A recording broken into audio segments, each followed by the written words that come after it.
What's going on there, citizens of the Reject Nation? We are here for the Real Rejects podcast. We normally upload these on Friday, but we got timely SEO things to oblige by. Daredevil is only relevant for one more day at most. We don't have much time. While you're here, please leave a like on this video. That would mean a lot. Also, to everyone who's been buying our real, I've lost some weight, so this is too big on me now. A little self-compliment. This Daredevil hallway It's a smaller hallway now.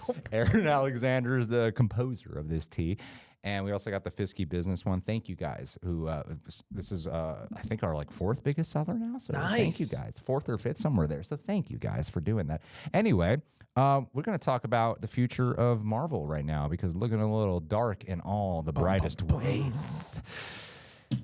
Talk about that and then some Fantastic Four things because why not? We're on the Marvel subject here, and to do this, we asked you guys community post comments to give us questions, and you guys are going to guide the whole podcast because, yes, we, of course, covered Daredevil, the finale.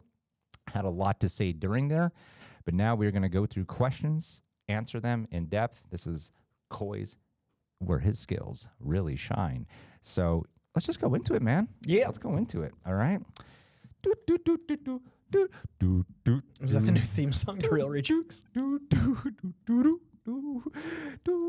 Greg's processing music up here. Gwyn Neilhead 8592. They say the question of all questions. Oh, I haven't. Okay. Do you think Foggy is alive? There seems to be a fan theory that his death was faked. I half expected him to be in one of those cages. So did I. I thought that's what the post-credit scene was going to be. He's in a cage. Now, Coy, there is a comic. There is a precedent for this, and I actually been reading the Mayor Fisk. I'm hopping between a lot of comics. I've been reading the Mayor Fisk comic. Fun. I read the defining Daredevil Bullseye comic, the one where he kills Elektra. Yeah, the Frank Miller era. Yeah, I didn't realize that really inspired the movie. Yeah, almost directly, and a lot of the Netflix show. Absolutely, except he doesn't kill Elektra, which he should do in season 2 now. Bring her back to born again, kill her again, reborn again. A lot of stabbing. But do you think he's alive? I think the weight would have been undermined by bringing him back this season, but I do think you can have the weight and then have it next year. I think he could come back next year and still feel like, oh, Foggy's dead, and then oh, surprise. I think it would have been too soon if it was the season 1 finale. I think it'd be kind of a cool twist in season 2 somewhere. And there is a comic precedent. Foggy fakes his own death. And the issue that he fakes his own death in is the building number behind him, if memory serves, in the episode he dies in Born Again. So they might have Easter egged that, but they also might have been people like me going, oh, and then a bait and switch, which is that's the Easter eggs I like. When it's maybe it's that, but it doesn't have to be. Mm-hmm. It's not too predictive. I think there's a great opportunity to have the avocados at law come back, especially with how the finale sets it up, that morning, that bittersweet moment, that melancholy, but also Daredevil's melancholic as a character, and I think that loss is going to mean as much as his return. I think there needs to be something that he is missing and lost. But if he gets his faith back, if he gets Foggy back, then we go right back into Netflix, which is the tone people dig. I'm wondering how they would pull it off, though. He heard his heartbeat stop. Exactly. He heard his heartbeat stop, and Kingpin, part of me is going, okay, so what's the convoluted version? Let me pitch a very convoluted, way out there version that's popping into my head. Okay. And then maybe they'll meet at a halfway point, even though they're already doing it.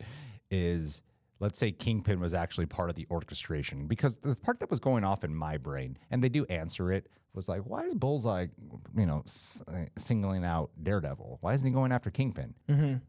And then he does go after him in the finale. You find out he was hired by Vanessa. But I was like, what if actually Kingpin was somehow involved in the hiring and they set it up in a way where they could cage Foggy? Because I don't feel like Foggy would fake his oon death. Right, I not feel in like this continuity. Yeah, I think they haven't given him enough to have that reason to. They got to do the thing where he's in a cage and bearded up, he's all Eldon Henson. Yeah, he's kind of caveman, Tom Hanksy, Castaway So funny, he's the knuckle puck kid from Mighty Ducks to me. I don't think it would be a version where Foggy faked his own death. It's something he's captive, but it's but why would they do that? And I'll be honest, man, the more I've been diving into Daredevil comics, I've read more than ever.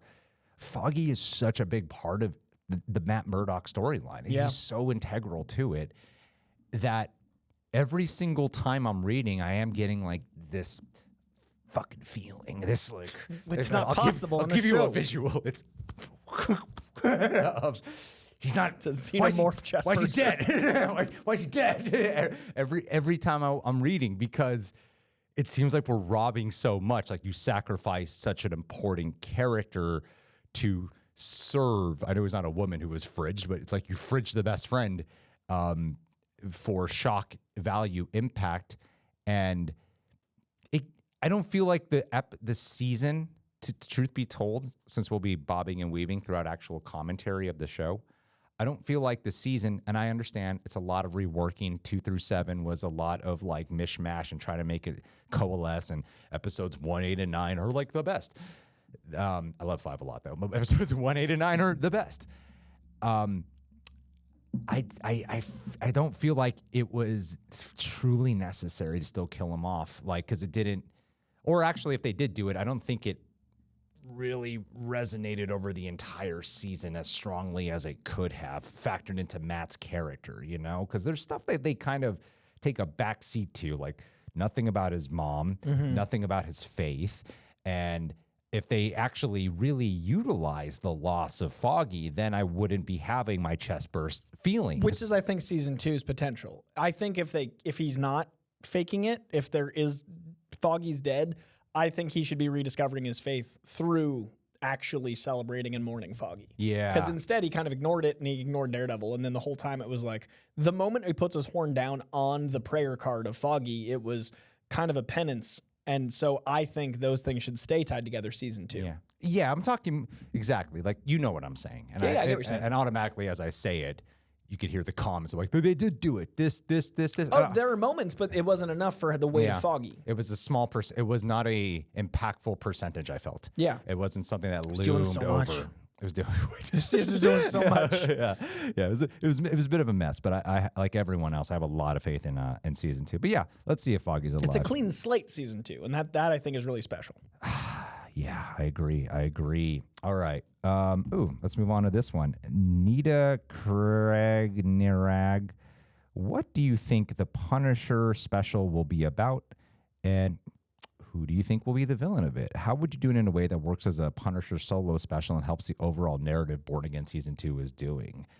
I feel like you're going to have so much to say, and I'm so insecure that you're going to take the very tiny bit I'm going to say. Can I just touch on a tiny bit of what I want to say? Thank you. Is the only thing I really feel like it'll deal with is a lot of actually what we are fascinated by personally is the thematic appropriation of things, you know, like they did deal with the police thing. I love the idea of Punisher versus the cops who thwart things. And we live in a society. We do live in a society that often takes a lot of meanings and words and weaponizes them to nefarious deeds or to turn into something cynical or like the word woke shouldn't be what it has converted to now, you know? And that's one example of a word that has been abused, and symbols shouldn't be abused. And they should. So I think like that's mainly what I feel like it's going to be focusing on is illustrating the theme. I love whenever it's like in The Boys, you know, those comments that were coming in around like season 4 or 5, like, oh, this one camp's finally started realizing the show's about them, or the show's about this side of the political side. And some people want you to just shut up and talk about like the superhero stuff. I'm like, but no, the show is talking about it. The art is talking about it. Yeah. So if we are talking about it, we are talking about it not because we are injecting our own thing in there. It is about. That is what it's about. And yes, it is our point of view, and we are injecting. I get fascinated by when the other camp is going how it's about the others. I'm like, oh, so there is a way to interpret it like the other way. And it's important to be open to that. I do think that it'll be about the themes of Frank Castle. It'll be about grief. It'll be about how rage can be self-destructive. Like, I don't really know what the plot will necessarily be other than like, because the way the show sets it up with this post-credit scene is Frank Castle versus Kingpin, or going after Kingpin in some way. But I don't think they would do that. They would obviously reserve that for Daredevil. Yeah. I mean, but yeah, like, I would love to hear you elaborate more on the thematic stuff. I love how eloquent you are about it. And of course, you know, when I haven't actually been diving into Punisher comics lately. So like what villains do you think and stuff? I think what you spoke to is exactly what they're going to be doing with the symbolism, the imagery, and language, because it's really interesting to me that Daredevil doesn't have a symbol yet, and Punisher does.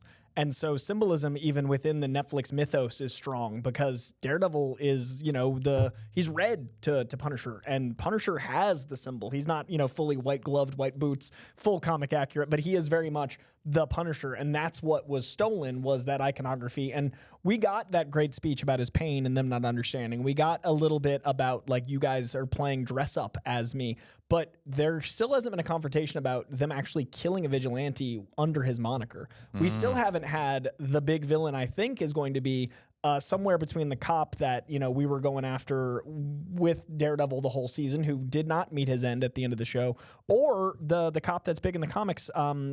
His name escapes me right now. Not Chase. Which comics? The black dude with pretty eyes that was cast in the show, but they made him a dirty cop. The one on the task force? Yeah. In the comics, he's a good guy that doesn't like believe in vigilantism, and he's like on the right side of the law. And it's interesting they've completely turned him. Can you find that name, Joe? Yeah, he's a great character in the comic, and I'm so sorry, comics, in this moment, but there's a lot of names. But in the comics, like, he's on the other side, and he ends up believing in Daredevil through many years of storytelling.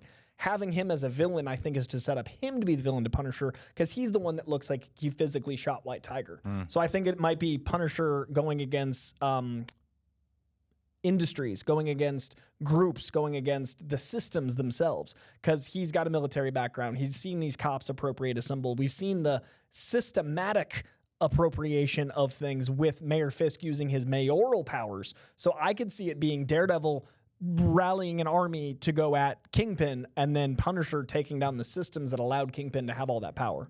So I think it's going to be the cops, the corrupt politicians, and the things that are in that world.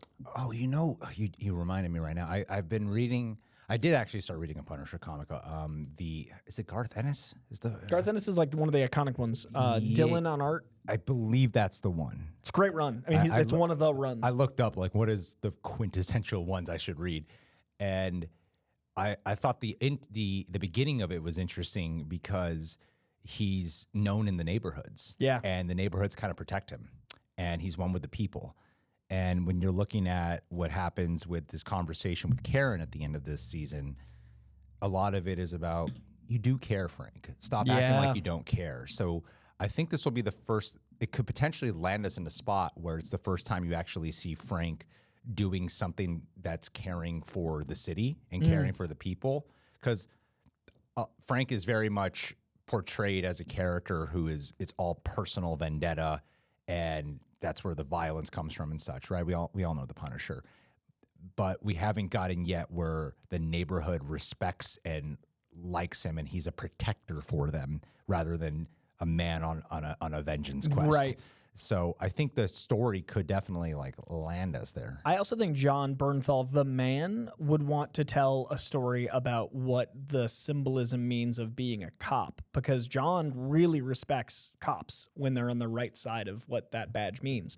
John really respects when there can be a conversation between cops and criminals. Like, his podcast is so passionate. Like, I love his podcast. Real Ones is about what it means to be blank. And the person on the other side of the microphone and the other side of the table with him is pouring their hearts out about the experience of what it is. And one of my most powerful podcast experiences was he had a guy that arrested someone years earlier, put him away, put his kid away. And now those two guys, after the conversation, have a podcast together.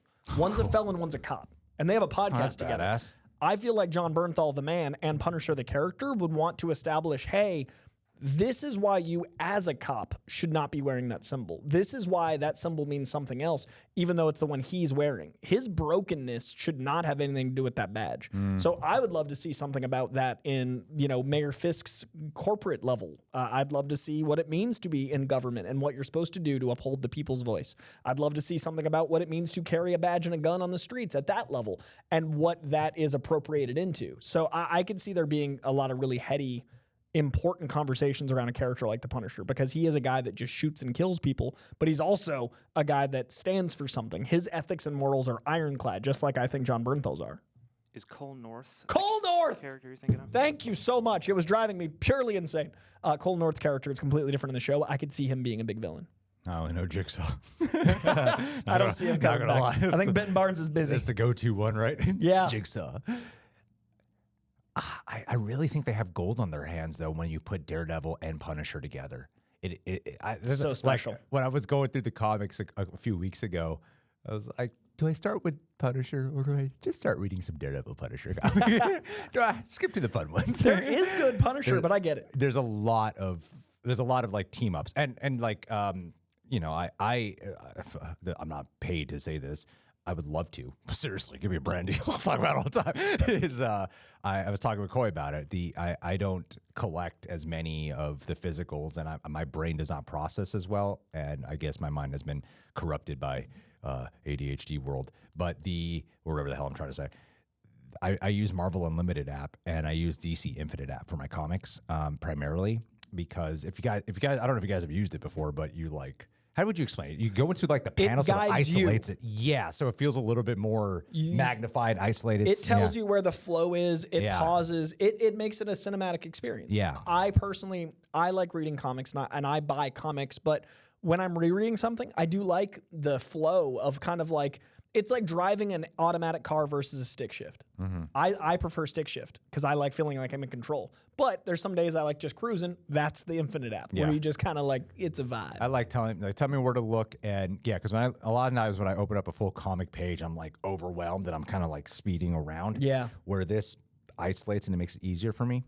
And, Totally fair. And Marvel Unlimited app has the Daredevil. There's a section now where it's like Daredevil Punisher comics. So I started reading those for fun. And honestly, the numbers, like it's so much better. It's inexpensive. It's a monthly thing, and you get infinite access to 10,000 comics, tens of thousands of comics at DC and at Marvel. The Marvel Unlimited app, tons of Marvel. DC, it's like if you get the top tier, you get the comics within 30 days of them coming out new. Yeah. It's crazy. But the number of clicks and stuff does help the editorial staff know that you like those books. So don't steal comics. If you want to read them digitally, it's a monthly fee, like less than Netflix, that gets you all of this. And it does help the artists and writers and stuff get more work. Yeah, they got like everything. Everything. It's amazing. It really is amazing. And I get excited at Daredevil and Punisher, and like watching them team up in that final episode was glorious. You know, it was amazing. Yeah. And then they fight at the end, and I'm going, wow, if you're going to utilize this, like you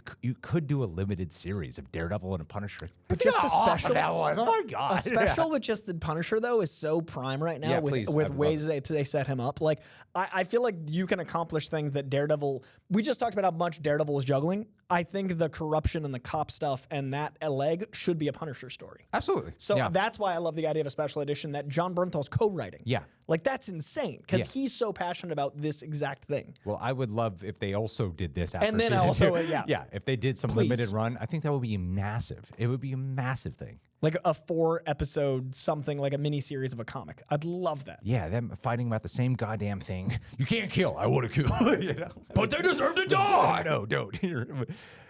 Yeah, it would be pretty incredible. It would be pretty incredible. More John Bernthal always. Okay, here we go. I'm hopping around here. Austin Daniels 4827. Not gonna lie, very disappointed how they handled Muse. He was great until episode 7. Don't like making him an actual character. Okay, he's scarier not knowing anything about him. I'm really excited for season 2, leaving all the pre-haul stuff behind and hopefully some defenders making their return. All right, this is a bit of a twofold here. Category-wise, Muse was something we harped on quite a bit. I don't think making him an actual character is the problem. I would have made him more of a character. I feel like we didn't care about him enough. Yeah, you can get to know someone and they could still be terrifying. Yeah, I think more therapy scenes and building up that relationship would have made that fight more impactful. Yeah, it was rushed. I think like the buildup was going well. I think I also would have Mindhuntered a bit more. Like that's exactly what we were saying. Yeah, it's like Mindhunter. I thought that's what they were doing. It felt like they did twice, and they needed it like 7 times. And what we mean by that, if you guys haven't seen it, Mindhunter was doing this. Mindhunter was this David Fincher show. It was an incredible series. It really is. And it was based on true events of like them was it FBI discovering serial killers and developing the language of all of this. Yeah, categorizing a lot of psychology. And so you got like cameos from Charles Manson. You know, you get like these kind of big killers in there. And the big one they were setting up was they would have these post-credit stings of the BTK killer, who lasted a few decades or a couple decades, I think. I forget the exact time. But and I thought that's what they were doing with I think Muse. that was leading to season 3, but like with Muse, they didn't lead to, and it was just like, it's happening. And I would have liked a little bit more of a setup personally. Yeah. I mean, he's a. But what did you say in this? He's actually alive in hell in the comics. Yeah, or so something? he dies in the comics, and then he was only in 9 issues. Like he's got a very small run, but very impactful run. Written by Charles Soule, illustrated by one of my favorites, Ron Garney, and that he stayed dead for like years. He just came back. Right now, Daredevil is Elektra. Matt died, and Daredevil took on the mantle of Daredevil. There's a lot going on. But now Daredevil's back, and there's 2 Daredevils. One is Elektra, one is Matt Murdock. And the female Daredevil, which is Elektra, is fighting Muse, who is controlling a new artist from beyond the grave. So he's manipulating from hell and controlling a new artist. And they're playing around with the idea of like cover bands and artists taking inspiration from others, and a muse being someone else's muse. It would be the big. Okay, what am I trying to say? I tend to do that. I stammer a lot, and then I finally get a train of thought. It is the Midnight Suns is coming in. Yeah, and there's going to be more likely. supernatural stuff. Yes, and then one day that would be pretty cool if they could do that. I feel like their future is in the darkness. I feel like their future is in Marvel TV. I mean, Deadpool made $1 billion, and it's very R-rated and adult. We are 18 years into this journey, which means that literally, if you were born when it started, you're grown. So it's time. I think. I think that there needs to always be all ages stuff, but I do think they need to not have 1 out of every 10 be dark. I think we need to start letting the comics mirror a certain era, and I think that as Marvel has lasted 2 decades, they need to look at how their audience has changed, just as DC, as they're starting to establish a new tone. I think we're going into a different age of comic book properties, just like comics do. There was a golden age of comics, then there's a silver age of comics, then a bronze age of comics, then the modern age of comics. Comics have very clear dividing lines of tone.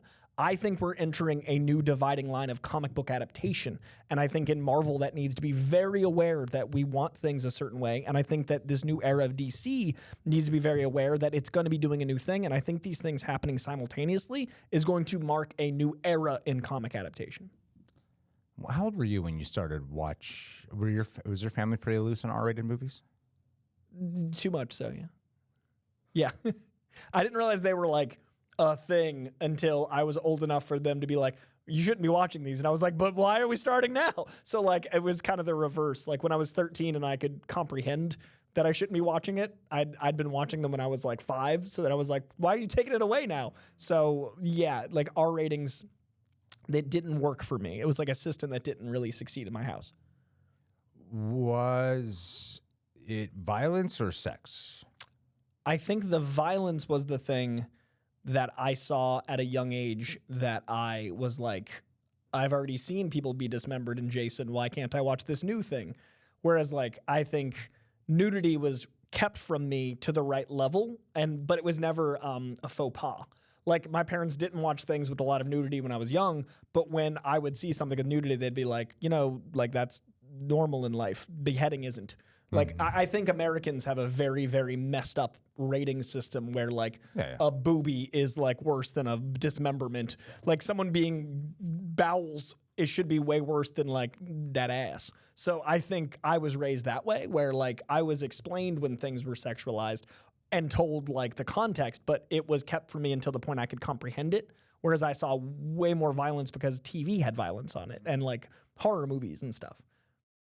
Yeah, I've often pondered that as well. Like I know in Europe it's the inverse generally. Like, yeah, I think I was raised more European. Yeah, sexuality is more okay and violence is not. Right? But it's not pushed on you in Europe in the way that I think there's when you can't do something you want to do it.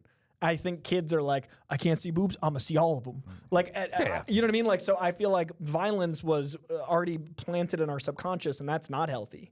But R-rated movies, I think they were selective about what type of R rating I was able or should be watching. Yeah, see, I'm not a parent, right? You're not a parent, and I know some parents who, some are very much like, no, can't do R-rated at all. And I know a couple of parents I can think of right now where their kids are 13 or younger, and they'll watch like horror movies with them that are R-rated. I know one who's, I think she's 12, 13, and they like heard her dad like watch the Saw movies. She's like a brilliant kid, brilliant child. And for me, I'm like, I don't know if I would do that. But that's kind of crazy. But then I thought about me. I'm like, but I was doing that when I was a kid. I watched R-rated movies constantly. Sexuality was the one where my parents would half-heartedly shield. Like, let me put my hand up, but they're not really paying attention. I saw like Monsters Ball. I saw Showgirls when I was young. Like, I saw a lot, you know. And I was not a censored child. And like John's in the room, John had the complete opposite side of it, with a lot of censorship. And it is subjective of that experience, and I'm wondering where the conversation of how far can we take it will go. I think Marvel's hindered an entire generation's awareness of like chemistry. I think that the Marvel relationships are not healthy because of how much they've made it prudish. Like, I think of Pepper Potts and Tony as work associates. I know, it looks like goddamn Disneyland. Yeah. But like Pepper and Tony are like buddies. I feel like to make that child, they high-fived. Like, there's no friction there. And I think that, you know, I don't think superhero movies should be like boning, but I do think that like love and like chemistry and relation should be there. The fact that the Eternals came out and that was the first sex scene in Marvel and it was like clavicles up and people were like clutching their pearls. Oh my God, a Marvel movie where they acknowledge relations. That's not healthy. Oh dear. Like, yeah, that to me is not healthy either. So I think there is an element of Alan Moore. It's funny with the Superman clip that came out last week. That made the rounds, and all of the dumbest people were trying to find the things that were going to be like, but this person and that person, and like, you know, everyone wants to be right. And you can be right to you, but that doesn't mean you're right to me, and you're never going to convince me that my experience is your experience. Mm-hmm. Have your experience. Peace be with you. I don't care. But like when you, like I just don't, like go. But my experience of superhero stuff is, it is a way to have all of the things, and we've talked about this, that I think religion is supposed to do, but without the pain and suffering of thinking it's real. And Alan Moore is one of the great writers of comics, and he's been very vocal. And a number of people tagged me in like Alan Moore saying that, you know, if we have all this superhero culture, we're infantilizing culture. Can I interrupt you so you can list some Alan Moore comics so that way if people who are listening don't know. Watchmen, Watchmen, From Hell. Killing Joke. I mentioned Watchmen and From Hell first because those are two books that a lot of people don't realize are comic books, especially From Hell. V for Vendetta, I think, is a great example of like political subversion and then doing it in just a format that suits the thing. But V for Vendetta, From Hell, Watchmen, none of those are infantilizing the audience. And I think that Alan Moore coming out against comic books, he has every right to, and I still will always love and respect that man. But I think he's underappreciating the human condition. I think he's not giving the grace of people the understanding of like, we get it. Like when David Cornsweet says he wants the suit to be bright so that kids aren't afraid of aliens with glowing red eyes and like that power doesn't come across as offensive and aggressive, I think Alan Moore goes, well, that's how everyone's going to see it. And I think it's not giving parents the grace of going, no, this is for both of us. Mm-hmm. I want a tool. And that's not to say I'm smarter than Alan Moore. I'm not. He's a genius. It is to say that I think I see humanity different than Alan Moore, and that's okay. My point being, I do think what his concerns were about the superhero culture, Marvel has done to a point. And I think that now is the time to outgrow that. I think we are evolving out of this PG era, and like the PG-13 shouldn't just be for violence. If you're going to let a man decapitate a man with the Captain America shield, you should let people feel like they actually bone. Like, I think the human condition needs to evolve. And I don't think every sex scene should be a pegging scene for Deadpool. It shouldn't always be a joke. There should actually be movies that are for everyone. Logan's a great example. I don't know if Marvel would make Logan. I think having a healthy relationship with sexuality is an ongoing struggle. I can't speak to the rest of the world, but certainly in America, yeah. So I think that we need to have the darkness not just be supernatural, darkness not just be, jokes that are like, R-rated and tee-hee. I think the movies should also mature at times. And we have to understand darkness too. Like darkness does not equate to good.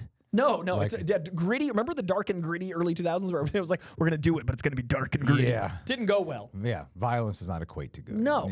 Like, But if we can yeah. have violence, we also need to have the other side. If we can have death, we need to have life. And life comes from boning.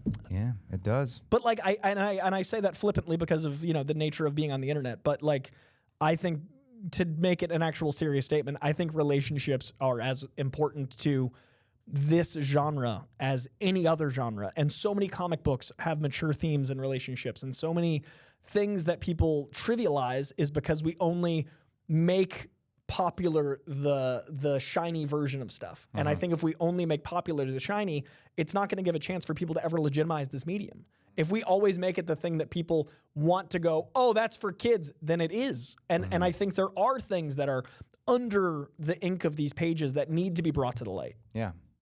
So in the Punisher special, Punisher's going to hook up and punish that ass. He's going to get so much coffee. So many coffee breaks are going to be had.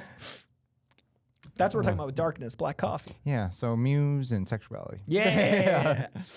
Would have been an interesting one. Let me see if there's like John Campea this, you know, where you have your topics in mind, then you pull the question to make it seem like that was the question that, What inspired this whole theme? That's what inspired it, was that question.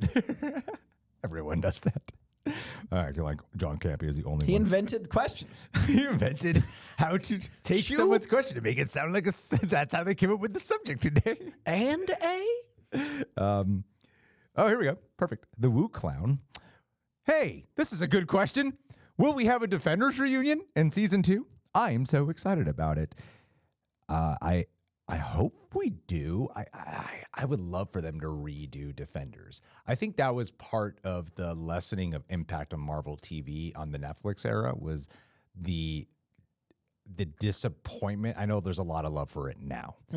At the time, I will never forget how disappointed a lot of people were with how that show actually turned out. It was not great at the time, and I know a lot of people come around to it, but I don't know. It doesn't seem like a lot of people talk about like Daredevil, but no one really Jessica talks. Jones and Daredevil. You'd think if the show was really great, Defenders, a lot of people would be talking about, oh, remember the cinematic culmination of the Defenders. No one really mentions it that often, right? Yeah. But a lot of people talk about Daredevil. Second would be Jessica Jones. Third would be like, Iron Fist was okay. I feel like Luke Cage, people talk about the first half of season 1. Yeah, definitely. But I think they absolutely ought to do a Defenders reunion. I thought that's what they were saying at the end of season 1. It says an army, and then you cut to a bunch of people in a bar who are like, hey, this is your army, a few cops, Josie. No, I think it would be. I think they would do it. I feel like Kristen Ritter, Mike Coulter. I'll ask you honestly. Do you think Finn Jones should come back? I do. I think if you have Kristen Ritter, Mike Coulter, and Charlie Cox in a room, and then it's like, he's busy, it'll feel like an insult, especially since Finn Jones wants his redemption. And I feel like if Marvel's done anything amazingly, it's making arcs that shouldn't work. And I think you could do a redemption arc for Finn Jones. I think Finn Jones was in a really tricky spot, not being a martial artist, being cast as the greatest martial artist of all time.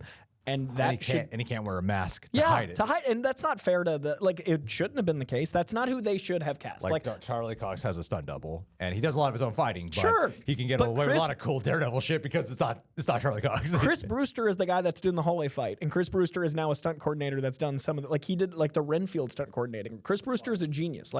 Chris was my stunt double in Star Trek. I love Chris, but people don't realize because they go like Charlie Cox, and I'm like, oh, also Chris Brewster. Yeah. But Finn Jones doesn't really have that opportunity, and I think they shouldn't have cast him first if he couldn't have done it. I'm not defending the casting choice, but I do think it would not be fair to him if everyone comes back. That said, I would have it be he gets an awesome moment, he gets a redemption beat, and then it's Jessica Henwick. I 100% would make Jessica Henwick get the power of the fist. It transfers over because the end of Iron Fist season 2 actually got awesome. Yeah. We were about to set up greatness. I like season 2 quite a bit. Okay, so that was 2018 when season 2 came out. And what year were we in? So it was like 7 years. 7 years ago. He hasn't played him in like 7-8 years. Yeah. If he does come back, I think. What is that noise? Oh. Emergency alert. Of what? I don't know. Danny Rain. It was so alarming. Oh, someone got kidnapped or something. Sorry, someone. Oh. That's scary. Yeah. It's one of those phone things where it's like, oh, okay, I'm back. Wow. Where are the defenders? You don't get those? Emergency alerts where it's like... I specifically mute those. Oh. No, I'm just joking. Yeah. You're like driving, you're like, that license plate looks like... Oh. Yeah. Oh, no. No, it's probably on my phone right now. I just don't have it. It's weird. It should go off. Mine's on silent and it went off. Anyway, this commercial break brought to you by an emergency. By emergency. We have no way to help with. Okay. Is it in our area? It was on the 101. It was like a highway thing where it gave a license plate. That's all I saw. Got it. Okay, I'll check my phone. And then I'll find the person. I was like, Craig's got a goal. He's like, I got this. Got to end this early. Whoop some ass today. But I think with Iron Fist, I think it could very much be like a Hayden Christensen situation where different. Because Hayden Christensen, let's not forget, Revenge of the Sith and all that, he was not a loved actor. People hated him. And then people grew up, and then they're like, but that was my childhood, and I really liked him. And I feel like he did his best work actually in the TV shows. Yeah, 100%. I really like Revenge of the Sith. I still feel like his acting certainly evolved quite a bit. And it's been a while, and I feel like Finn Jones probably has the emotion. I think he could take a lot of the personal emotion that happened, that sometimes that feeling of I have to prove myself can do wonders for you. Especially the decade of it. Oh yeah, like the need, like this is my opportunity. I don't feel like he would blow it. He just spoke at a con saying he wanted to come back. Yeah, I remember that. And I think if you're going to give everyone else the chance, he should get a redemption beat. I don't know if it's going to be the whole season, but I think it'd be really cool to have him. And I think Jessica Henwick is made for this. Yeah. I would love for the Defenders to come back, and I think even branching off into them having their own show again could be great. I think what we were just talking about, maturing things up, Jessica Jones is the perfect Jones was example the of sexuality that. one. Yeah, and it made her character interesting because that tied into Kilgrave, that tied into relationship with her mother. They have a child in the comic books, like Luke Cage and Jessica Jones, and that's a very important element of like, what's a mother like that's grown up this way, that's been foul-mouthed and this rage of a person that's now trying to temper that to raise a child. Well, I think some of the Disney stuff, though, it's weird. Like they did the violent stuff, which is good. I'm not going to diminish the fact that they actually took the swing to do the violent stuff. I do wonder if they're going to shy away, though, from some of these deeper theme stuff that could be like, ooh, we might divide our audience here. With talking about faith, the fact that it was completely absent here. Heather and Matt were like, they said, I love you. And I was like, yo, there's not much going on. I think that's in part because they're like, let's shy away from any sort of. They shy away from sexuality. I feel like they shied away from religion commentary. And, like Jessica Jones deals a lot with assault. Yeah. I feel like my concern is that's what makes it impactful is those things and not the aesthetic of a gory moment. Like a lot of people are, hooray, he ripped this guy's face apart. And it didn't dawn on me until probably this morning, like, oh yeah, that is actually like a pretty cool thing that they did do that. I didn't put much thought into it, but oh yeah, it's true. Disney did do that on their television streaming service. But it's all the other stuff that's the real provocative things, not that. Like that is more like, close your eyes, kids. This is the other shit that, that was a huge makes part you of, think. Yeah, like Captain America 4, you've now seen. Yeah. That was a huge part of my problem with, they had a White House, Yeah. And I was like, so there's no commentary? And then they had a wrongfully imprisoned black man get with the arrested new black again. Captain America, and they don't even. There's not even a hint of commentary there. So, to me, that shows they're not willing to have these conversations. No, they're scared. I think there's a lot of I am not saying go out there and be like, hey, be anti-Trump or some shit. I'm not saying that. Acknowledge that there are stakes. Have a point of view. Yeah. And don't be afraid of it. Lean in, have a voice. Yeah. That's what art is. You have a voice. Show me a point of view. I'd rather listen to a passionate point of view than even if I disagree with it, I want it to be passionate. In the middle. Yeah. Yeah. Yeah, exactly. That you hit the nail on the head. Even if you disagree, I want to be passionate. I love hearing difference of opinions, and I love strong opinions, especially if it's coming from like a heartfelt place. But I think that's key. I think for the Defenders, though, that we miss out on those things. And yeah, when you look back at the trajectory too of the Defenders, there's so much we're unpacking right now that I didn't even consider. It's like Daredevil was the bold swing, very religious, violent. It was doing a lot that Marvel wasn't doing. And then Jessica Jones comes out, and it's not as violent, but damn, is it mature in the sexuality department. And then Luke Cage is dealing with the streets of Harlem, you know, and black culture. And then Iron Fist comes out, and it's a rich white guy. Sure is. It's kind of billionaire like a bland show. Yeah. So what does it have to say as compared to like what Punisher Chio, had a lot to say about 100%. PTSD, war vets, and such. So that commentary, and I felt like they were shying away from that even in Daredevil Born Again, where some of the voice got muddied. Yeah. His speech, I think, would have been stronger on Netflix. I think they would have taken different swings. I think they would have had a stronger message. I'm proud of them for saying anything. Yeah, I've been saying the whole season, like, but I do think that is a concern. But we can't forget that. That's a lot of these things that we tend to. I'm only Emergency alert! A laptop is falling off the corporations. I forget that too. Like, I'm only remembering all this because we're having a dialogue right now. And I'm like, oh yeah, that's why that shit was actually impactful. Well, and a lot of the best superhero stuff is when it doesn't feel like it's just going through the motions. Like, I think that's why Defenders, I think, actually failed. It was kind of going through the motions. yeah. But if you look at like The Crow, one of the greatest comic book adaptations ever, it's so much pathos. You have so much connection. There's so much humanity in it. And it's a guy that's coming back from the dead for his love. Yeah. And that wouldn't have worked if you didn't love them. See every other remake of The Crow. Like, you have to love them, and that doesn't work if there's not that passion. Yeah. And I mean, like Logan, so much passion, so much to say. The Dark Knight, so much to say. What was the last MCU movie that felt like it was really saying something? That's all those Captain America movies are pretty damn impactful. I got a lot out of No Way Home that I don't know if other people would, about responsibility and overcoming your like predestined ideas of who you are. But that was that one said a lot for me. That's why Iron Man 1 stuck. My God, it has a lot to say. Yeah, especially the military-industrial complex and growing out of like being a childish billionaire. Yeah, I mean, he said some stuff. Especially the billionaire. Like, when you look, if you go watch Iron Man 1 now, with the relationship the world has and the optics around billionaires in particular, and do we really need to remind people of what's going on in the world? But Iron Man 1 was an interesting play on that. A very interesting play, and more relevant as time has gone on. And who's in Iron Man 2? Elon Musk has a Elon's cameo. in there. That's right. But I also think it's really interesting to look at the ones that haven't succeeded when they've had stuff to say, like Eternals. Eternals is talking about, like, who are the protagonists if this person is hiding this and letting the trolley problem affect all their decisions? Yeah, but two Like, guys kiss, Coy. I ain't gonna get rid of it. Yeah, I maybe got the message if this wasn't. If so they were woke. shoving it down my throat. That man's tongue is shoved down another man's throat. But like, I think Eternals had a whole lot to say, and I think the problem was it was saying a lot in a Marvel movie that, you know, I think people want escapism at cost sometimes. Yeah. I think we're getting to the point where if it says anything, people are like, it said too much. And that's what worries me about blockbusters is you can do both. And like, look at RoboCop, man. Oh yeah. That's Like, great. RoboCop says so much, and it's a great action movie. Yeah. You can do both, and I think Marvel has. I think Winter Soldier has. I think Iron Man has. I think Guardians 3 had a lot to say. I think that's the one that I think everyone can agree had a lot to say, and also is a stupendous action film. Oh yeah, absolutely. Hey John, what are we at on the time right now?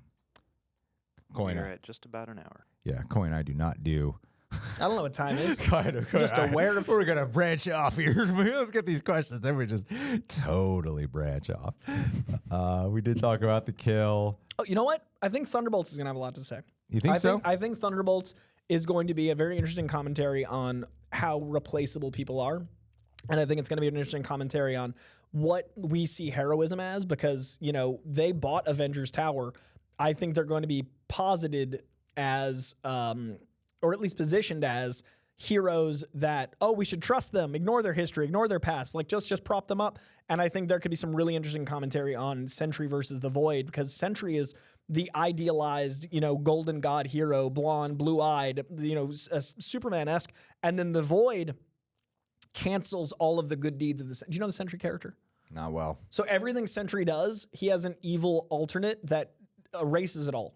So if Sentry saves 100 cool. people, Void's going to kill 100 people. Yeah. So I think there's going to be an interesting commentary on that character juxtaposing these everyday people that are just super soldiers effectively trying to punch their way out of a problem that people are being like, there are saviors.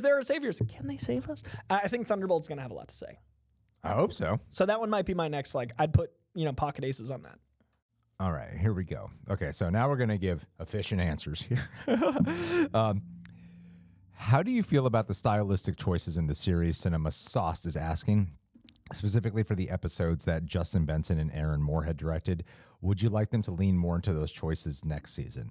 Yes, I personally do. I saw a little talk. I think it was Brandon Davis was having the conversation about how what they had to do for the frame to zoom in and out. The 3 cameras. Yeah, brilliant. And that's when the show was really shining a lot because I love the aesthetic of the Netflix show. And I do think that the cinematography at times in this does kind of have that basic looking blue thing. That's shiny. Yeah. So whenever they did lean into these the opening fight scene, has been really up for debate for a lot of people with Bullseye and Daredevil. Mm-hmm. And in that fight, people are like, too much CGI, too much this. The previs, did you see the previs? Yeah. That was really cool. It was awesome. And weirdly, I personally loved the feel and the look of that whole opening. Sure, does it feel CGI enhanced? Yes, it does. Because that's the brilliance of the true oneers to the not true oneers is they look fucking real and they look like one take. Studio episode. Yeah, dude, Wonder. so good. The water is so good. Gotta be here for history. That's so cool. And you guys gotta watch. I hope the show is for everyone because I feel like it's just made for me, and I'm always like, it's my favorite thing. It's my favorite new show of the year by a lot. I watched it last night. The newest episode. So good. It's my comfort. So good. But I still feel like there was a purposeful style to every moment of that, even if there was some visual enhancements to go along with it and shrouded in smoke. It was beautiful and haunting. And I remembered our reaction watching that. It was like a really cool moment, but with the Foggy death scene and everything, I was not like, whoa, this is really badass. It lingered. The haunting feeling of it, the menace of it lingered in me. And I love when they lean into that shit. So absolutely I would love for them to go Mike Flanagan and direct them all next time. Comics are stylized. The show should be too. And they're the ones who captured that. Yeah. They're the ones who captured this looks like a comic book the best. Netflix with the colors and the tones and the framing, that felt like a comic. This feels like a different comic. Yeah. And I'm so happy with it. Please, more. Please, absolutely. I know it took forever on that. And you were like, let's be brief. And I was like, I'm going to say yes. And Greg's going to say all the things I need to say, and I'll just say yes. Let's see here. Okay. Reed Moser. Okay, Corey, you're going to have a fun time with this one. Reed Moser. I know Daredevil said he's going to assemble an army, and it kind of shows that at the end with the people he gathered. But what heroes do we think might show up for season 2 to either get killed off like a White Tiger or live on like a Frank Castle? I think we get Miss Marvel, hopefully. That would be fucking weird. And hopefully Jessica Jones. I think Jessica Jones, Luke Cage, and maybe Iron Fist are a lock. I feel like we're going to get the Defenders in some format. I think our big pop moment is going to be they're going to save Claire Temple as Night Nurse to patch someone up. I think Rosario Dawson coming back would be an awesome, everything's full circle to save someone. I think street level hero-wise, I don't think we'll see a lot of MCU characters. If we do, I could see a tie-in with Kate Bishop. I could see, because of how street level they made sure that Hawkeye show was. And I could also see that as a way to elevate Miss Marvel, especially with her dad being in it. I would be very hesitant to introduce new characters to kill because it would feel, depending on how much screen time they get, depending on what they're doing, this next season's doing a lot. It's like the Devil's Reign storyline, which is incredible, but it's doing a lot. So I wouldn't bring in a lot of new heroes, but I would stick to bringing back the ones we know and give them their time. I'm surprised. I'm gonna deviate here for a second because they did take Getty images of it, so I feel like we can talk about it. So disappointing. Yes. I mean, I made my thumbnail with the image that's public. So the new suits. Yeah. It's weird because when they show the photos, it looks like they're teaming up. Yeah. Daredevil and Bullseye. Yeah. Do you think that's a possibility? I think there could be a moment where they have a greater evil if it falls. Have you read Devil's Reign yet? No, I'm not. Dude, it goes crazy. Daredevil leads the hand for a time. Like, it gets crazy. So I could see there being something that's big enough of a threat that Daredevil lets the devil out and, like, is malleable in his ethics and teams up with Bullseye. Why would he get a new suit?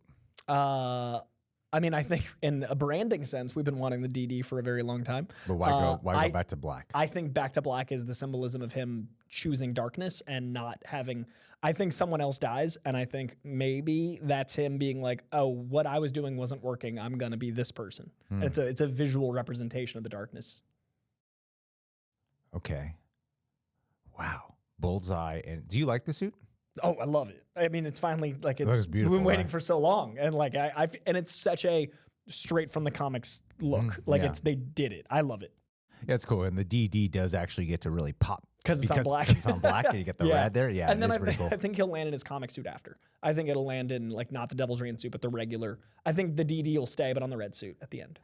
I get worried that the show might fall into like a lot of repetitive beats of the previous seasons too. You know, because a lot of it is, you know, very much Matt is, oh, I have a conflicting relationship with being Daredevil. Oh, I'm going to go full Daredevil then. Oh, I'm not going to be Daredevil at all. It's like, it's a constant, I get it, it's very Matt Murdock. And even with that pitch right there, because in the Mayor Fisk one, doesn't he like at one point become like acting mayor, Matt Murdock or something? Oh, briefly, yeah. It's very brief, right? He's also revealed himself as Daredevil and, like, gone to court as Daredevil. Like, there's craziness in the comics that I doubt they'll do. I think that's what the show might have done. I feel like they should, though. Yeah. So that way they mix it up. That way they can do something completely different. Especially, like, you could lean more into Matt being older because Charlie Cox is in his 50s now. And I think you could do something. Is he right? Am I wrong about that? 40s, early 40s, 50s, yeah. I don't know. He's older now. It's been a while. Charlie Cox is 42. Oh, my God. I'm way off. I'm sorry, Charlie Cox. I thought he was in his 50s. He started playing. Oh, that makes sense. 10 years ago was the season premiere of Daredevil, so he'd have been like Way early off there. 30s. Okay, yeah. My bad. I was like, he looks amazing for 50, but he looks I don't good know why for I thought he was in 42. his 50s. My bad. With such conviction. Sorry, Charlie. I didn't think he looks 50s. I thought he was in his 50s. But I still think you can absolutely lean more into. I think it would be something completely different that would be impactful and not repetitive because you do run the risk of going down repetitive terrain right now. I think comics, Daredevil's been around for 60 years. I think the way you keep the repetitive beats working is by having variables that are like the church, that are like the commentary, that are like the outside circumstances, and then you don't notice it as much. But I think it's a fine line to walk on TV with seasons and how it can feel repetitive in that medium. Yeah, because you're spending so much time with them Yeah. at a certain point, you know? People are already sick of Thor's arc, of him constantly learning the same thing of like how to be I must be humble. must I be am a good god, person. but I must be Yeah. good. Yeah. I have a child now. I'm looking for my purpose. I'm constantly looking for my purpose. You just met this kid, but they're my kid, I think. Yeah, it's like constantly Thor's arc, and I think Daredevil 100% can run to that same boat.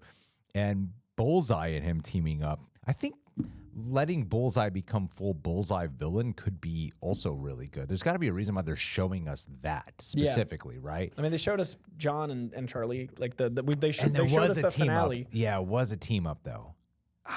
But yeah, I mean, those images are pretty sweet. And I like that he's getting his. I like that that Bullseye is also evolving to get his full suit. Yeah, he looks great. I wish it had but maybe it will land with that. Because I don't think the show has yet done the true.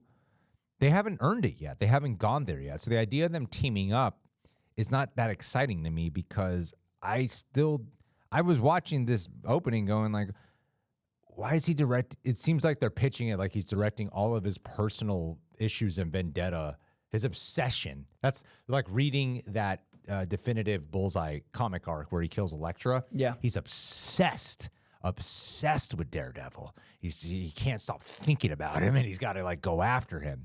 And we haven't gotten that version of Bullseye yet. Not even close, in my opinion. Exactly. So there's an opportunity where you could make Bullseye like a loose rogue, like he's not a loose villain, but like a villain who's just acting on his own agency. And we have time now with the Yeah. show, and we can make Bullseye the big villain of season 2. Yeah. And I think that's a really good potential because we haven't really had that. No. He became Bullseye at the end of season 3, and then this season 4/1, it was like hired gun, good shooter. Yeah, yeah. And like those cool moments, I'm not downplaying what Wilson Bethel did or like, the tooth and all that stuff, but I think he can become Bullseye. You know what's fun reading the comic is that's in the comic. Yeah, directly. Yeah, but Like it's not that tooth. He takes something and he spits it out into a person's eye. Yeah. I love that you're getting the moments that I get watching the stuff. Like it's really like it's not like it invalidates one or the other. It's just like a little bonus dopamine. You're like, I've seen that. Like they did it. It's all just they did the thing. Yeah. Like it's like when you're driving a car and you see the same car that you have. You're like, it's that. It's awesome. Yeah, I think more people should read comics to have that little jazz. I mean, I think the apps make it even more accessible. No, not just like literally physically easier to access, but it's approachable. Way easier to access. And I think they get people eventually in comic stores once people realize that there is like, oh, this isn't intimidating. Oh, there's a whole store to this. I'm starting to get that feeling now of like, oh, I want to own the physical copy of it. The way how you are with like a movie or show you fall in love with, like I want to own the physical media of it now. I like looking at my spines. Like I like seeing that that's mine. I can read it whenever I want. And there's something about holding it. I like both, but I like that on reread. And I think it does help people get into comic stores for that first taste. Yeah, absolutely. So I think the new suit's really cool and all, and I like that and I feel like it's a hint too that it will go darker, and perhaps he's going to have to do some deeds that are not as pleasant or not as super heroic. Yeah, I'm excited for season 2 because they get to do the story they want to tell, not piece together a story from pieces. You know, so often we do this stuff, and I'm still like, I don't think we did, because like a lot of the questions open up the door where we're answering a lot of other things that have been coming in here, you know? Did you want to talk about Fantastic Four before we leave? Yeah, let's talk about Fantastic Four, but just making sure. Hit all the main Where would you beats. rank this in terms of the shows? Oh, that's funny. I'm actually... Yeah. Is Tim UE4VE says, is this the best MCU show? Where would you rank this in terms of the MCU shows? Disney Plus specifically. Yeah, because I actually want to do a full video of this explaining, because I was thinking about, like, I want to have the long form experience of thinking this out, but off the dome right now, it might change. Loki, WandaVision, X-Men 97, Daredevil Born Again, Your Friendly Neighborhood Spider-Man. I think in my top 5. I think we have the exact same ranking. I don't even know if it's like unpopular to have that ranking. I feel like it's a comfortable ranking for me. Yeah, it used to be WandaVision at the top for me, but Loki season 2 edged it out. I mean, the benefit of Loki has way more episodes too. I think Loki season 2 is comfortably above everything. Like there's a gap between Loki season 2 and the rest for me. Loki season 2 is like mind blowing. Yeah, it's perfect to me. Yeah. So and the WandaVision is exceptional, but then the end is not quite what I wanted. The last episode of WandaVision dropped it a little bit for me. Yeah, Ship of Theseus turns punchy. Although, no, I would put Your Friendly Neighborhood Spider-Man above Daredevil personally. That's the one I would switch for sure. Yeah. So X-Men. So you go Loki, Wanda, X-Men, Spider-Man, Daredevil. Yeah, I think. Yeah, I would put that there. I need to process because those are the 2 of the top 5 that don't feel solid. I feel like my top 3 is locked, but then 4 and 5, I'm like, I mean, Your Friendly Neighborhood Spider-Man just kept getting better and better. And whereas Daredevil was like, this is like a weird wobbly hospital line here. You know, I think the highs of Daredevil are a little higher for me, but I think they're this, like of 1, 5, 8, and 9, I think those highs are so high. But then now that I'm thinking about it, I think the highs of Your Friendly Neighborhood Spider-Man are almost that high, but the lows never dip as low. Do you know what I mean? Like, so the overall average on an equalizer, Your Friendly Neighborhood might be, you might have just convinced me without having to say anything. But yeah, those 2 are dancing, 4 and 5. Well, all right then. Thank you guys for the questions. We unpacked a lot more than I expected to. We'll probably spend like 15 minutes here, 15, 20 minutes on Fantastic Four. So this was interesting because I texted Coy right when I read it, because I don't remember when it was, but I think it was like our second video we ever did of this. You had mentioned what your fear was about what they'll do with Johnny Storm, of how they'll shy away from the quote unquote toxic masculinity sides of Johnny Storm, because all masculinity is like bad in a lot of ways in the way we talk about it now, and it's like it's so black and white. And you had such a great explanation of why you think Disney would shy away from it, and we were going back and forth about like, well, that's part of the arc to Johnny Storm. Can't have growth if you start out grown. Yes, exactly. And then Joseph Quinn said something that I was like, oh, Can it be? Coy on the money here? Was Coy right on the money here? And I text you back, man, I'm glad I have time to process this. So to reiterate the quote, he said, Joseph Quinn, as Human Torch, said, he's a man that leads with a lot of bravado, which can be an affront sometimes, but also he's funny. Myself and Marvel Studios boss Kevin Feige were speaking about previous iterations of him and where we are culturally. He was branded as this womanizing, devil-may-care guy, but is that sexy these days? I don't think so. This version of Johnny is less callous with other, how do you pronounce that? Callous with other people's feelings. And hopefully there's a self-awareness about what's driving that attention-seeking behavior. So I think I'm not sure all of this was like the main thing there. So that sounds like a more nuanced approach, but it still sounds like they're going to shy away from one of the key ingredients that makes Johnny Storm Johnny Storm. How do you feel? This sounds like Fantastic Four 3 or 4 Johnny Storm. This sounds like where because Johnny Storm is very, very on his surface one thing, and then so clearly not that to the people that know him. Yeah. If he's like that to people that don't know him, then there's no depth. Like you don't get the chance to have that variety of experience. The thing about Johnny Storm that's interesting is that he is both a braggadocious movie star that is able to be like, ladies, and then a nerd that would choose to have Peter Parker as his best friend. If he's just a guy that's in touch with his feelings and is very soft and has figured everything else out, then there's no interestingness to him being friends with Peter Parker. There's no bravado to tone down. He's a hothead Human Torch. When characters were written in the 60s, they were written as a very linear, like, Peter Parker, Clark Kent. Like, things were very clear. Like, the names were alliterative and their powers were tied to their personalities. Like, that's what I love about what superheroes have become is that they started simple, and then as we've grown societally, we've added depth to characters to make their simpleness interesting. Mm-hmm. Mm-hmm. This undermines that in such a large scale. Having not seen the movie, having only heard this quote, I think there's an importance to the character that is having the Michael B. Jordan take, that is having the Chris Evans take. This is a role that I would have cast Zac Efron for. This is a role that I would cast someone that is going to exude a thing, but actually have the depth underneath that gets uncovered. It needs to be uncovered. Like, he's not a hothead if he's going to therapy. I think he needs to be going to therapy in secret and private and then develop and grow. But if we start there, that's not Johnny Storm. Mm-mm. And I'm worried. Like, this is the first quote where I was like, okay, I'm not going to make a bunch of thumbnails with crying emojis on them because I have respect for myself and others. But this sure does seem like a take that I'm going to share with people that I hate.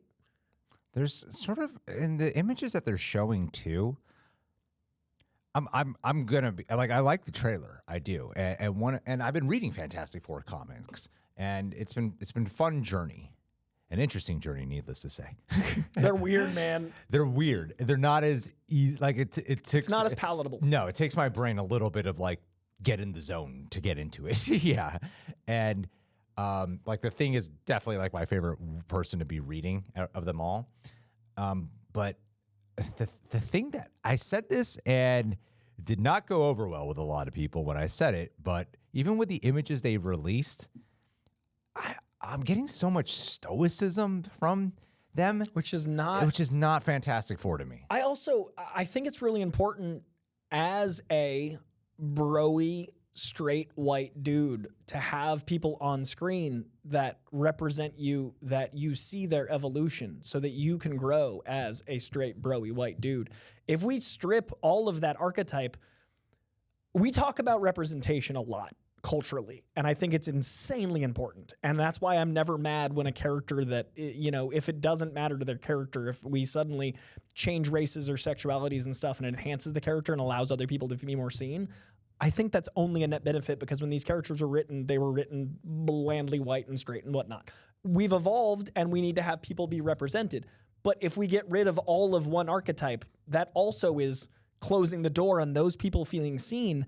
And those are the people that are getting corrupted by hate, and the societal shift towards people not feeling seen is causing more. And I hate the word incel to this use because I think it invalidates a lot of people, and I don't want that to be what this sounds like. But there are people that feel lost and angry and like they don't have somewhere to turn, that are now going to have one less character that grows out of that. Yeah.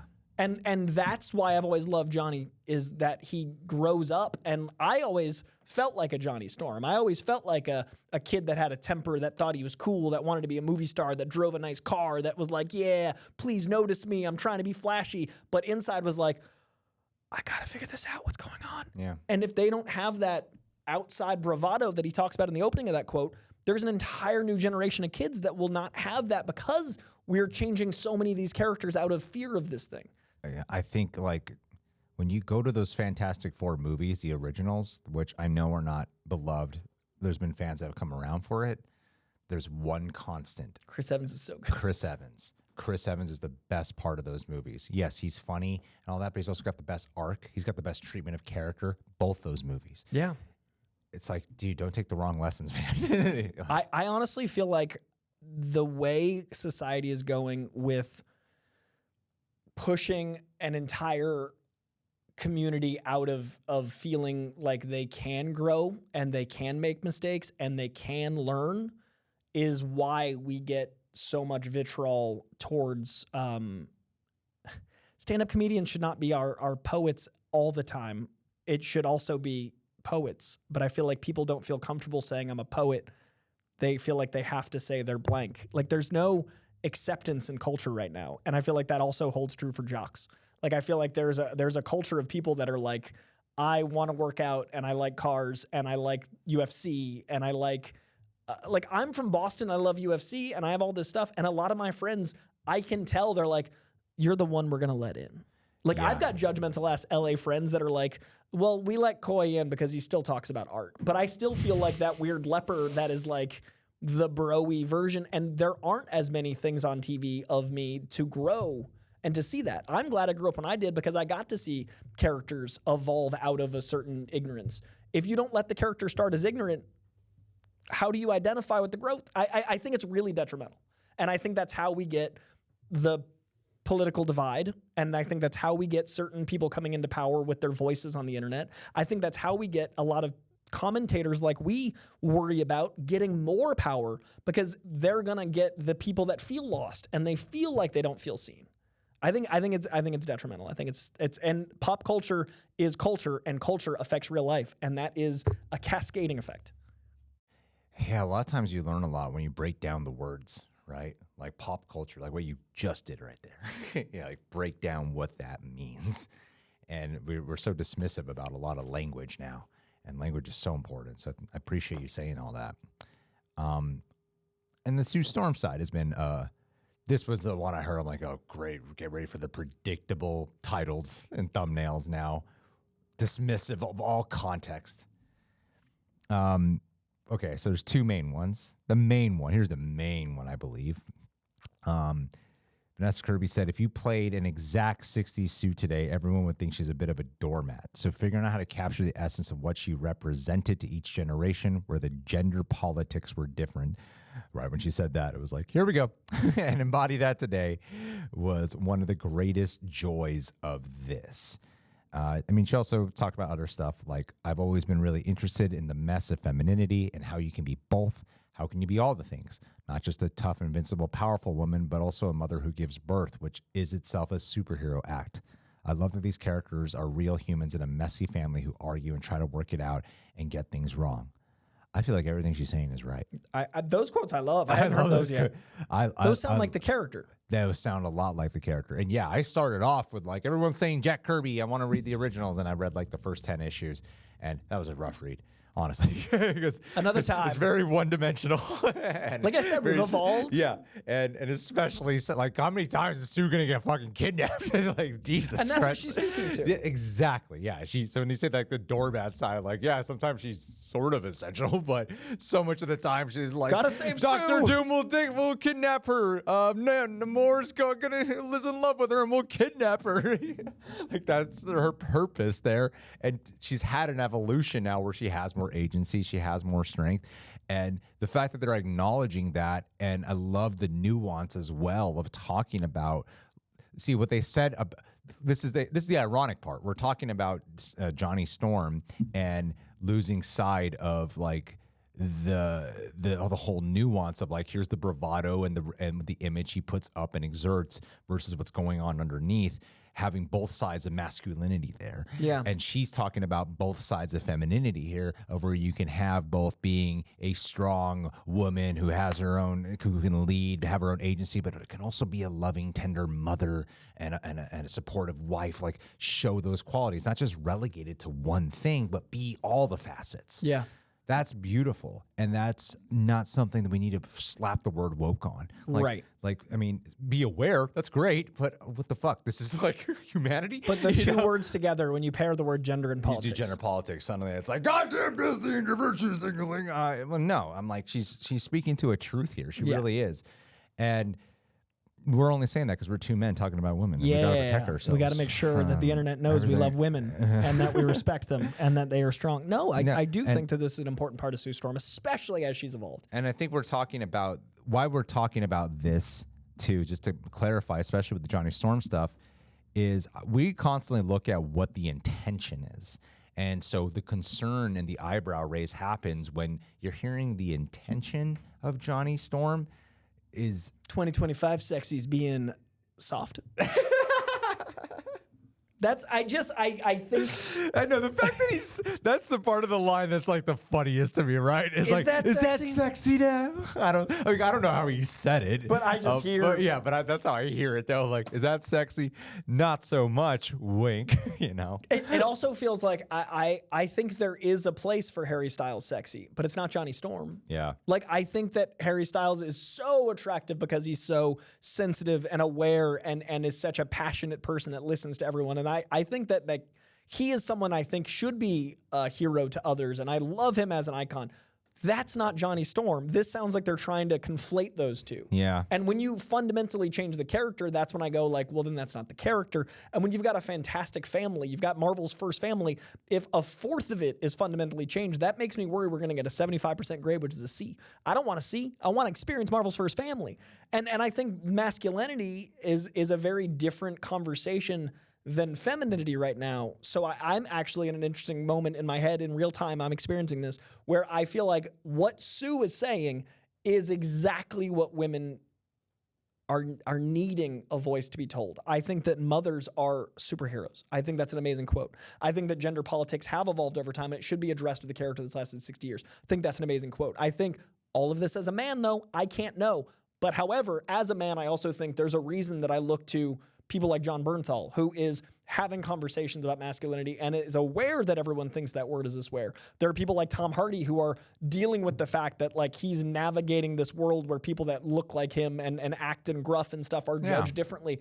There need to be people for people like me and need to be people for people like her. If we get rid of an entire swath with a quote like that, I don't know who that's for. No, that's when you hear like that's when the whole pandering thing comes in my brain. Yeah, that's when I agree with that. This does feel like you're not doing the character. No, and I'm not a fan of a lot of the images I'm seeing of it, like because it is so.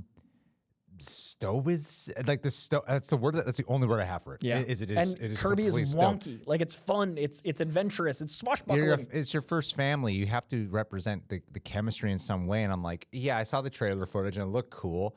I didn't really get a hint of the real chemistry. We'll wait for the second trailer. Wait for the actual movie. At the end of the day, quotes, trailers, none of that will matter. It'll be when I sit down and go 2 hours. You wipe it away and you take in the movie.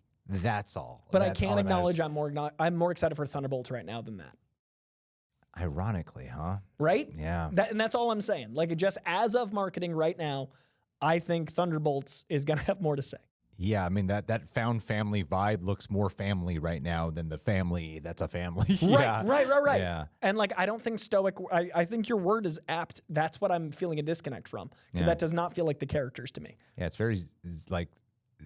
We'll take care of this. I don't think Zack Snyder approach for Fantastic Four in their performances is the way to go. Like in the spacesuit images and stuff of them looking. Like that could just be the photography of like them posing for it, but I don't know. It feels 60s Disney. It feels like they're trying to do the Walt Disney thing with Reed. Are they? That's what it feels like. And also there's like there might be something I'm missing. There's Beatles iconography in their first trailer where like the Fab Five and like there are Fab Four. A Fantastic Four. Oh, that makes sense now. No, but I feel like there is iconography that they're paralleling, but the tone doesn't feel like how I perceive the character. And as I always say, like that might be how someone interprets it. Clearly, like Matt Shackman and Kevin and the actors and stuff. But that doesn't make me connect to how I perceive them. I think you got to go super lighthearted fare because we're about to get a lot of darkness. You know, you're going to get Doctor Doom in there, and you got Galactus in there. We're going to get some heavy darkness, and in order for that darkness to really be felt, you got to like watch light get destroyed. Right. And the way to do that is do it with the Marvel's first family, man. Anyway, yeah. I'm still excited for it. Just that one set of quotes, I was like, oh boy.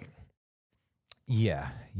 I don't know what it is. It's like they're going for like, I'm not sure what they're going for. Well, that's the thing. Is like I'm kind of confused on the direction now. I am confused on what they're actually attempting here. Yeah, and I'm wondering like what they think the character is as opposed to how I think the character is, or if they're just starting, in the third act of his evolution, which also doesn't work for this early in his story. We're just meeting him. That's fair. But yeah, thank you guys. Thanks, Coy. I know we went a little bit longer than usual. We had a lot more to unpack than we thought it was going to be a very straightforward day. Like, here's the one thing we'll talk about. 82 things. Let's talk about like a lot of pontifications about life. That's what this show is, Greg. It happens, man. It happens. How you guys doing, Patriots? All right. So we put out some questions last time, and there were so many, and we only went through like three. Three. So let me just choose some like random ones here. I haven't actually previewed them yet. I'd like to answer this one. Alex Lowe says, what was it like to, it's going to be fun to, okay. I love how I'm asking a question. No, let me do a different question because this one I'll be talking quite a bit on. And I'll be like, let me ask a question so I can talk and Coy can just listen the whole time. Let me find a different one here. A lot, man. What was it like to get the gig with Dead Meat? And will we see more Dead Meat collabs? I've been following you guys since 2016, then Dead Meat in 2017, and it's been a dream that you collab one day. So Dead Meat James is one of the most impressive YouTube personalities you'll ever meet. When John and I went to Mexico to do an event for The Nun for Warner Brothers, and this was at a period during the channel when it was barely making rent. It was really paycheck to paycheck times, real like survivor time. And so the trajectory of the YouTube journey was like, wasn't making money the first couple years, and suddenly we're making more than we've ever made, and then suddenly we're barely making any money. And it was certainly a fraught period with very little passion. Cut to Mexico, Dead Meat James, first year he's doing YouTube, already passed 1 million followers. Wow. What his content is it's pitched as kill count. So it's like any Friday the 13th movie, all these horror movies. You've mentioned him before to me. Yeah. I know this. Yeah. So but it's not solely he's counting kills. It's a full commentary breakdown while counting kills along the way. And it's a lot of editing, a lot of writing. It's a lot of work, a lot of respectable work. And met him, and he had so much passion, him and his wife, Chelsea. And meeting him reinvigorated my passion for, like, this past few months has been a lot about rediscovering the why behind doing this. And that's what we keep talking with everyone about. And I lost sight of that, and sometimes it happens. It ebbs and flows. You lose sight of it. You get caught up in business, semantics, and whatever. And Dead Meat was his real name's James. And the first time I met James, it was really eye-opening. And I've told him this, like, it was really inspiring meeting him. And I'm intimidated by him. He's got like 7 million followers now. He's huge. It's easy to compare yourself in this game, even though we do two completely different things. But the amount of respect that I have for him is through the roof. And it is like something where, I don't know if you ever have this, where you automatically get around someone and it's really, in any dynamic, someone tends to be like alpha, but sometimes you let the feeling of that person being alpha kind of overpower you, even if they're not trying to be alpha. You know what I mean? You've encountered celebrities, you know what it's like. Yeah. Tom Hardy's hard to be around, man. The man is a bulldog, is a human being. Delightful fellow, but I'm like, that's Tom Hardy. And every time I interact with James, I never And I speak on that because I don't want to feel that way with him or really with anybody. But I have noticed that the subconscious thing does kick in. No matter how much better I do in life, I do get that thing where I'm like, I'm less than, you're so much more. And that person's not doing anything. They're sitting on a couch. Not remotely. No, not at all. And also in this space where, Olivia, she doesn't really, bond with a lot of people here. Her and James got along so well. There was a wrestling event, and James invited like 50 people over. I don't know jack about wrestling. 90% of the people did not.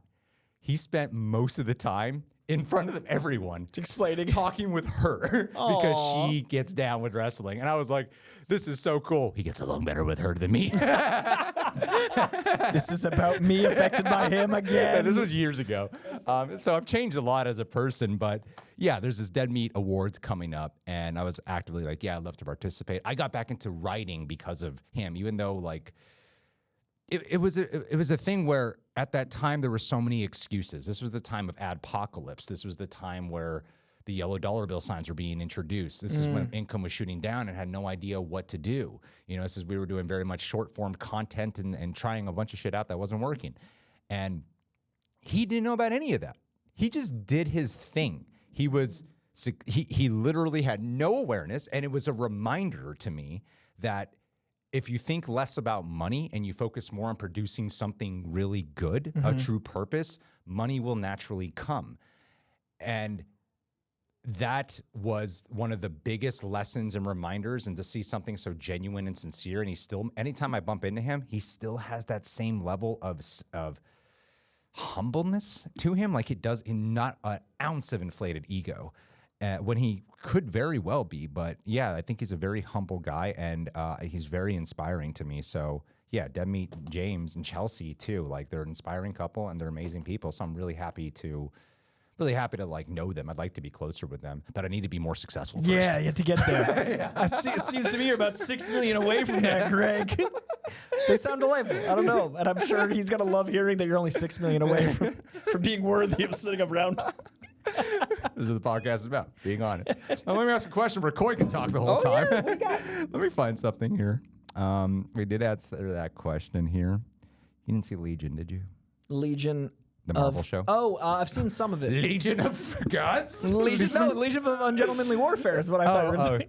Oh, by the way, the new Apple movie from Guy Ritchie, we got to cover that. Oh, dude, yes. Yeah, God, I saw that. that. And Mobland, the Tom Hardy Is Guy it good? Ritchie I show? haven't seen No, it. I haven't seen it. It's on Paramount Plus. Who has Paramount Plus? I don't. I have Paramount Plus. Let's watch it. I definitely have Paramount. Mobland, let's watch There's it. some good shit on Paramount Plus. Is there? Yeah. I mean, nothing really exclusively to Paramount Plus. Except Mobland. That's why they're relying heavily on their Dexter universe. And Tom Cruise loyalty. This one show, this one world. A prequel, a comeback from the dead sequel, ×2.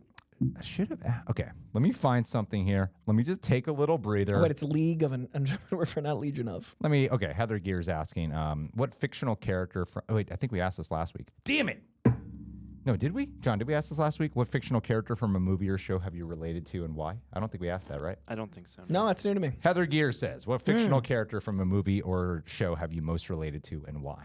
I'm going to speed through 3 because there are different parts of me. I talked briefly about this on our first sit down in this very room, but a combination of William Thatcher from A Knight's Tale, because I love the idea of changing your stars and the aspirational nature of not being what you were born into. Like, you are controlling your own destiny in every sense of the way, but that not being like an egotistical. It's so many rags to riches stories are a fine line between like Scarface, but I find like the most wholesome one is William Thatcher into Sir Ulrich von Liechtenstein back into William Thatcher. So A Knight's Tale speaks to me to this day. And I try to think of myself as someone that is worthy of changing my stars without thinking I deserve it, but knowing I deserve it, and that being a key difference. And then Harry from Kiss Kiss Bang Bang. I always feel like I'm someone that doesn't quite belong anywhere, and Downey's character. Okay. Yeah. I always feel like I have to like use comedy as kind of a distancing people, but also hoping that makes them like me. So like it's that thing where Deadpool uses it as a way to like hide his insecurity, and Harry uses it as a way to hide his insecurity, but he's also like hoping it's a hook. So like I've always kind of identified with someone that's like, I don't really know what I'm doing here, but I hope you like me in the room. Yeah. And that character really embodies that to me. That snark and that sensibility has always spoken to like how I hope I'm perceived. And then finally, Brody from Mallrats is what I think of my brain sounding like, but hopefully not as aggressive. I remember the first time, or one of the first times Kevin Smith and I actually spoke at length, I kept saying like, man, and like Brody's like who I want to be, and like that's how I feel like I am, and all this stuff. And then after this whole long talk, he kept being like, he's kind of a dick. You don't want to be. And I was like, you're right. And for some reason growing up, and he was the only character that spoke like I did about these characters I love, I didn't see all the negatives because I was so idolizing of this character that I didn't see the flaws. I just saw like, but there's another. And then you zoom out and you're like, he treated his girlfriend horribly. He wasn't a good friend. Like he was going to the mall every day. But I wanted to be like him so bad that it was really cool to have the creator of that character going like, maybe zoom out a little bit. And like, that's been really interesting to me because it also gave me perspective on a character that I thought I was like, but actually wasn't, except for one facet. So it's all three of those. I want to be more like William Thatcher every day. I think I use Harry's comedy as a defense mechanism, and I think I'm like Brody, but I'm trying not to be. I really get what you mean on the comedy. That's been a big factor, like from doing, like the Tyler Perry reaction experience that we had, the Agatha experience. Like you had a very magnified one in terms of how you were feeling about the show, but then there was the other camp of so much mystery science theater type of approach to it. And it was an interesting thing because when we started doing Real Rejects, John and I were so focused on comedy, and that's where we come from. We did like improv every Saturday. We were huge, like actual performing improv. And to me, I relied so much on comedy, and now we're at this stage where we have to be more about authenticity and sincerity. And it's not like we were doing comedy thinking we were being insincere, and a lot of times we weren't, but knowing the line of when you are using it as insincerity, when you are using it as a defense mechanism versus a humor actually coming from a genuine place. And it did stand out to me in comments of like, perhaps we are like not leading enough with our heart. So the balance is not there. So it's not like shove away the comedy. It's knowing when to express the comedy. That's what I mean. Where the comedy's coming from. Yeah, versus like trying to be funny. Yeah. And that's when you kind of do get in a trap, I think, or particularly me. So I actually get what you mean by that. Quite a bit. Those three hit me. Do you have a movie character that stands out to you? A movie character? Ooh, it's like TV's the easy one for me. A movie. You'd go Chandler Bing and someone. Dexter, honestly. Oh, that's right. We talked about this. Dexter and Chandler. That's right. Movie. Mix it up. A movie character where I relate the most with. It sounds strange, and I talked about it a little bit with Roxy. Was the like I'm not like him, but there was a time where the time I would see myself the most in people was when they were someone who was quote unquote empty. It's kind of weird, the emotion of empty, because it sounds like oxymoronic, right? Like how can you be empty? Sure. How is that an emotion when it's saying there's nothing? And that's when Ryan Gosling in Drive was something I felt like I really understood a character beyond the visual aesthetic appeal that other people were really drawn to. I was drawn to like the guy who's empty on the inside, who has a massive rage problem boiling within, who needs to let the monster out. And that usually comes out in the form of love and passion. And that's what the elevator heads. And so to me, when everyone's talking about like the music, the directing, the cinematography, all things I loved, that was when I fell in love with Ryan Gosling, was that. So then kind of like my Ryan Gosling marathon of things. Yeah. Because he's also, I didn't get to his comedy till much later. He's also like, so there's something about like the Ryan Gosling personality, maybe not as much now, honestly, like who he is from like Barbie and what's the guy one? Fall Guy? Oh, yeah. That's so funny because I identify with him more now. Yeah. I completely, I was going to say, if I was going to pick a Gosling, Barbie I've always loved Ryan Gosling. He's one of my favorite actors of all time. And his interviews, I think, are better than 95% of people's. Like, he's so charming. But Barbie as a character, the character of Ken, was the first time I was like, oh, I feel so seen. Like, Barbie is, I think, like the modern Fight Club. And Tyler Durden is what I wanted to be when I grew up so bad until I realized he was the antagonist. And Ken realizes the antagonism of that in real time. So Ken gets the arc of Tyler Durden and Jack in one movie. Actually, I completely forgot about all that. I just thought of like, he's stupid. I haven't seen. Yeah, now that I'm thinking about like, oh yeah, the very like. I forgot about the movie part. Honestly, I did. Like the very influenced, impressionable. Yeah. Like I'm someone who can get influenced easily, which is a good thing when absorbing positive things. But I have to be so on guard without repressing. So it's such a. I'm constantly in war with myself. I think Ken is so relatable. Actually, he wants to be liked so bad. He's trying to find his way through the world. He wants to find like what his mission is, and he's looking for others to tell him. And he loves Barbie for the sake of trying to find himself. And like I like Barbie. Ken gets me. I get Ken. What the hell's the Russo brothers movie called? The Gray Man? God damn it, that's what it's called. Yeah, Like, Gray Man is awesome. I don't connect with like that version of Ryan Gosling. Okay. Like Fall Guy, he's just so goddamn cool. He's so cool. And That's like, what I want. But I can't accept that as a reality. But like the movies in like Lars and the Real Girl, I'm like I kind of weird. Like I never had like a doll that I bonded with, but no judgments. There's a side of me that connects more with that. Yeah. And like I couldn't build a house for a girl. I'm not Notebook Ryan Gosling. I love girls, but I mean, I love my fiance. I don't think I could build a house for her for 20 years. I know, it's ridiculous, insanity, but beautiful. Beautiful but home. I think that's what I'm trying to say is that it's not that I connect with Ryan Gosling. It's like the roles he's chosen. I've never connected more with an actor's roles as consistently. That I get is what I'm trying to get at. You know? Yeah. That's Colin Farrell and Tom Hardy for me, which is why I love the idea of like talking actors as their arcs because it's so specific. Yeah. And like Blue Valentine, I connected with so painfully. Good God, Ryan Gosling and Blue Valentine. Yeah, things like that for sure. Or You even should just do 2 hours on Ryan Gosling. Even like the nice guy. I could. Dude, the Nice Guys. The Nice Guys. So good in the Nice Guys. Another one. I love that one so much. He's incredible. His career is like he really picks by his moment in time, and I feel like he puts us all into that experience of who he is in the moment. Like right now, not wanting to do dark stuff so he can show his kids is such a dad core thing, but he's doing awesome versions of like the levity he wants to bring to his home. He manages to be like a perfect line of he is so cool. Like so cool. Like my like emptiness and depression and swag is not cool. He's really cool. He can brood. But yet he still he can brood. I can't and be brood. awesome. I lurk. At the same time, he doesn't create a disconnect with audiences or men. Like somehow you still see yourself in him. Yeah. In spite of like, but when he does it, it's awesome. You know. When I do it, I'm just sad and pitiful. Just embarrassed. But when he does it, that's laudable. That's a commendable power. She does it with a that man's six-pack. going through Damn, it. And we haven't even talked about Crazy Stupid Love, one of the coolest anyone's ever been.